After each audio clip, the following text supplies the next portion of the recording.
white mother with a biracial child and a black father, then a white father and a black woman with a biracial child. Why is it different dynamic? Why it's different? I'm gonna show you why the difference is. 9 times out of 10, if you got a white chick that have a biracial that's married to a black dude, and that black dude, you know, he got a sense of pride about himself. His children are gonna have that same pride and love for their community, for the black people that they live around. The mother, and she's secondary. She's secondary in there. You dig? That's number one. Number two, you are the seed of your father. So if your father plants the seed in a white woman, even though y'all say, well, you know, they biracial and this and that, technically they still black. The reason why they still black, because the seed of the father. His seed gonna be dominant. You dig? That's another difference. Now let's go look at the white man and black woman scenario. If you have a black woman with a white man, she lives in a white community with the white people.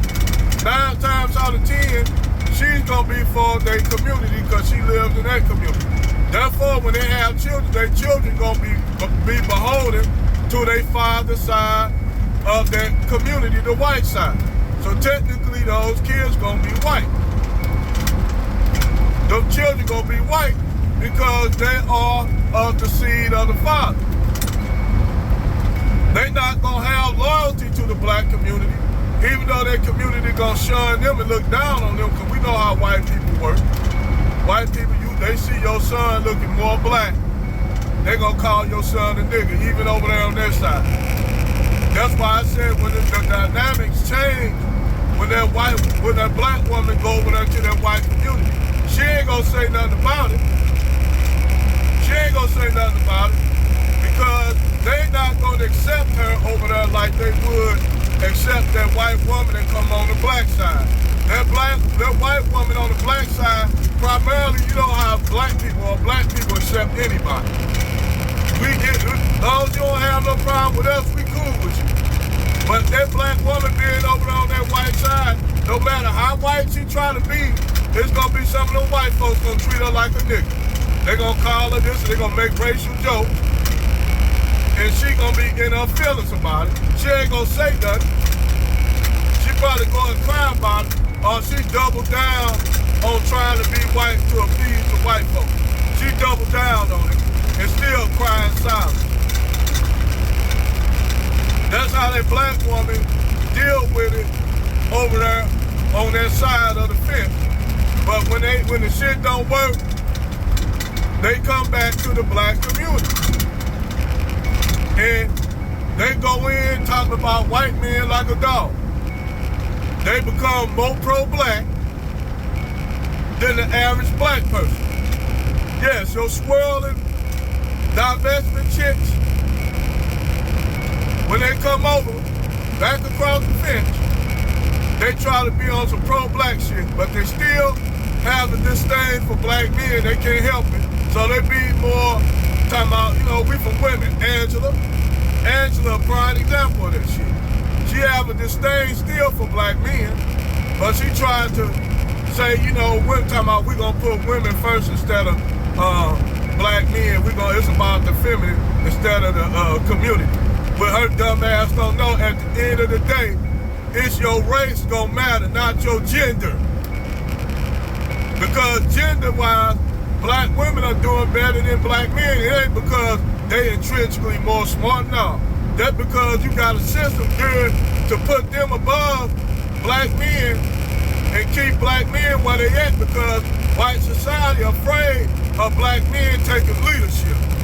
They know if black men got minds like Malcolm X, Eldridge Cleaver, Bobby Seale,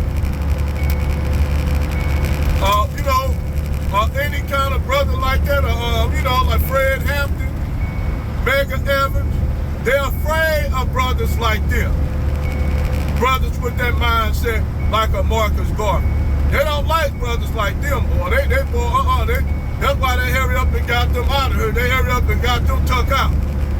But left us with Jesse, Messi Jackson, Reverend Al Charlatan, left us with them bootleg niggas.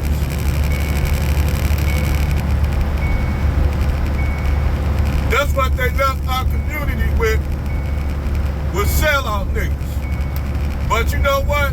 Even that shit falling, because some of the people in their organization said, man, look, Scott was right. Even the coons and shields of the liberal left are starting to see, wait a minute, man, this shit ain't working. We ain't getting nothing out the deal. Yeah, we've been saying that, the blue black media, we've been saying that for the jump. We've been saying that from the jump. And when we black men talk, we advocating for the community as a whole. Black women just advocate for themselves, not the community as a whole. But that's only natural because they are women. It's not their responsibility to look out for the whole community. It's the men supposed to do that. Women just supposed to follow the lead of men. So what you got is leaders, women running the community, and they only doing things that's naturally for them, but the thing natural for them is destructive for the community as a whole. Because they ain't looking at we gotta do for the community and our black boys fellas. Our black boys fellas.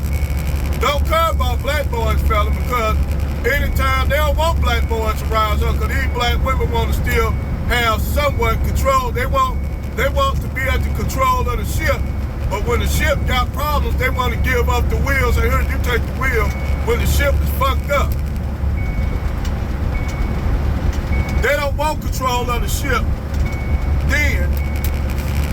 They only want control of the ship when the ship is running good, everything's working, and the men maintaining the ship, so they don't care, as long as they have control and power of the ship. Well, men said, well, we ain't gonna work on the ship. Fuck it, you got it. You got it. You the leader. You got it, so that means you can keep the ship working. Men get out and say, we ain't gonna keep the ship running no more. What happened to the ship? The ship going disrepair. Nothing ain't working on the ship. Woman, well, I don't want the power no more. I don't want it. I only wanted the ship when it was working. That's women. They only want the ship when it's working. When the ship ain't working, they're like, you know what? I don't even want it no more. Well, let us fix it, get it back running. Well, I want to be back in control of the ship. Thank you, honey. Yeah, that's the only way they'll take control of the ship, if that ship is running and everything functions. The rudders are fucking running. The engine is running good. Everything maintained. That's when they want it, but they'll run that motherfucker to the ground. And that's what you see in the black community, aka Blackistan, as they call it. Because when you tell them that Blackistan is their creation, they don't want to own, they don't want to take accountability for that. Our creation. Blackistan is you black women's creation. Y'all created that. Y'all talking about why y'all single and shit, that's y'all fault. I told Charles and White that. If you want to know why all these women, like he gonna talk about Future got babies everywhere in Nick Cannon. I like, well, them dumbass women lay out with that nigga that got all them multiple babies. They know that nigga got multiple baby mamas, but yet them women still sleep with them saying, well, I want them to have baby mamas because they want some of their money. They ain't dumb. The women know what they doing. That's just like if I was a billionaire and everybody knew I was a multi-billionaire. Women knew I was a multi. You'll have women up there knowing I got multiple kids by multiple chicks. Them women still want to get with me, regardless of how many kids I got. They don't care. They ain't looking at that. They looking if I got a bag. See, if I was a regular dude like that now, them chicks say, I ain't fucking with him. That nigga don't got no money. He don't got like Future money. You know, that's how them women pick and choose. And black women do that shit a lot and end up family. So that's real spill. Over and out.